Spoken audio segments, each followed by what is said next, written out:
Welcome to my channel. Today I want to explore the real history of one of the most iconic and mysterious monuments on Earth, the Great Sphinx of Giza.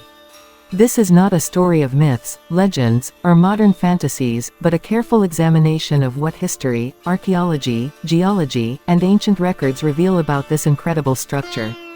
For thousands of years, the Sphinx has captivated historians, travelers, and scholars, standing silently as a witness to the rise and fall of civilizations. Its massive size, detailed craftsmanship, and enigmatic appearance have inspired awe, curiosity, and countless studies. The Great Sphinx is located on the Giza Plateau, just outside modern-day Cairo. It sits near the famous pyramid complex and faces directly east, toward the point where the sun rises each morning. Its orientation was deeply symbolic to the ancient Egyptians, for the rising sun represented rebirth, renewal, and the divine power of the gods, particularly Ra, the sun god. The Sphinx is carved from a single natural limestone ridge, and it combines the body of a lion with the head of a human. This combination was not accidental. In ancient Egyptian symbolism, the lion represented strength, power, and protection, while the human head represented intelligence, leadership, and divine authority. Together, these forms created a guardian figure, symbolizing both the physical strength and the wisdom required to protect the sacred pyramids. The monument is enormous. It measures approximately 73 meters long, 20 meters high, and nearly 19 meters wide. Even today, standing next to it, visitors feel dwarfed by its scale. Its size alone reflects the incredible planning, labor, and organizational skills of ancient Egyptians. Every aspect of the Sphinx, from the posture of the lion's body to the proportions of the human head, was carefully planned. It is believed that thousands of workers labored for years, carving the Sphinx directly from the natural bedrock, while additional limestone blocks were added in later restorations. According to mainstream Egyptology, the Sphinx was carved during the reign of Pharaoh Khafre, around 2500 BCE, during Egypt's Old Kingdom. This theory is based on several points. First, the Sphinx is positioned near Khafre's pyramid complex and valley temple, suggesting it was part of a coordinated architectural plan. Second, the limestone used in the Sphinx appears to come from the same quarry as the surrounding pyramid structures. Third, comparisons of the Sphinx's facial features with statues of Khafre show similarities, particularly in the jawline, facial structure, and proportions. These factors have led most scholars to conclude that Khafre was likely the pharaoh who commissioned the Sphinx. However, no inscription directly names Khafre as the builder. This absence is unusual because ancient Egyptians were meticulous in recording achievements. Most temples, statues, and monuments from that period include names, titles, and dedications. The lack of such inscriptions has fueled speculation that the Sphinx may predate Khafre's reign. Some researchers believe that it may have been created earlier and later restored or modified during Khafre's time, which would explain its connection to his pyramid complex. The name, Sphinx, is Greek, applied long after the statue was created. The ancient Egyptians likely referred to it as Hor-em-Akhet, meaning Horus of the horizon.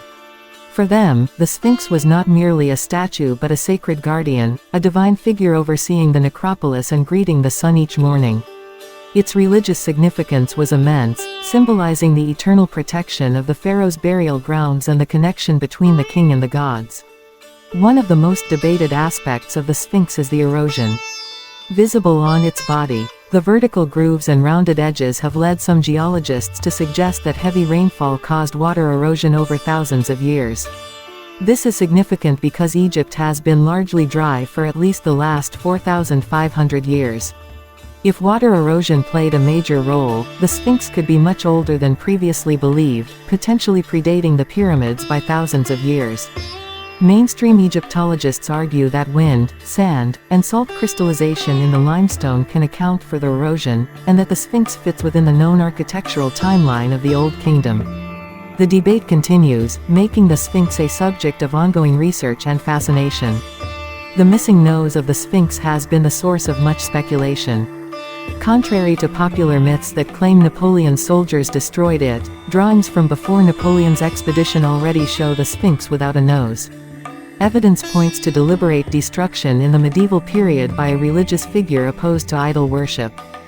Fragments of the Sphinx's ceremonial beard were discovered nearby and are now preserved in museums. Most scholars believe the beard was added long after the statue was carved, likely during the New Kingdom, showing that later Egyptians respected and restored the monument rather than creating it anew. Throughout history, the Sphinx was repeatedly buried under desert sand. At various times, only the head protruded above the dunes. Around 1400 BCE, Pharaoh Thutmose IV cleared the sand after claiming that the Sphinx appeared to him in a dream and promised him kingship if he restored it. He placed the Dream Stele between its paws, which survives to this day, confirming that even by Thutmose's time, the Sphinx was already ancient and revered. In modern times, ground-penetrating radar and seismic scans have revealed small cavities beneath the Sphinx, sparking speculation about hidden chambers. However, no large chambers, treasures, or secret libraries have been confirmed.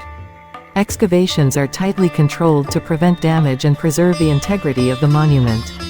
The Sphinx's construction demonstrates the extraordinary engineering skills of ancient Egyptians. Carving a figure of such size and detail from a single limestone ridge required careful planning, organization, and labor management. Thousands of workers likely participated over many years, using copper tools, ropes, and levers. The precision of the statue, its alignment with celestial events, and its integration with nearby structures reveal a sophisticated understanding of architecture, astronomy, and religion. Culturally, the Sphinx has had a profound impact over millennia. It has inspired Greek historians, Roman travelers, Arab scholars, and modern archaeologists alike. It has appeared in countless works of art, literature, and research. Despite erosion, damage, and environmental challenges, the Sphinx remains a symbol of endurance, intelligence, and human ambition. The Sphinx was not built by aliens or lost advanced civilizations. There is no credible evidence to support such claims. It is a product of human innovation, religious devotion, and societal organization. Its survival through sandstorms, floods, earthquakes, and human activity is a testament to the vision, skill, and determination of the people who created it. Its true significance lies in its symbolism and longevity. It embodies strength, intelligence, protection, and the link between humans and the divine. The Sphinx inspires awe because it is both a physical and spiritual monument, reminding the world that ancient humans were capable of extraordinary achievements. It is not just a stone statue, it is a story carved into the earth, a witness to millennia of human history, and a symbol of the enduring power of human ambition and creativity. Even today, the Sphinx continues to inspire curiosity and wonder. It stands between past and present, reminding humanity of what can be accomplished when vision, faith, and skill come together. It is a monument to human perseverance, belief, and intelligence, surviving countless generations, natural forces, and historical upheavals. Thanks for watching.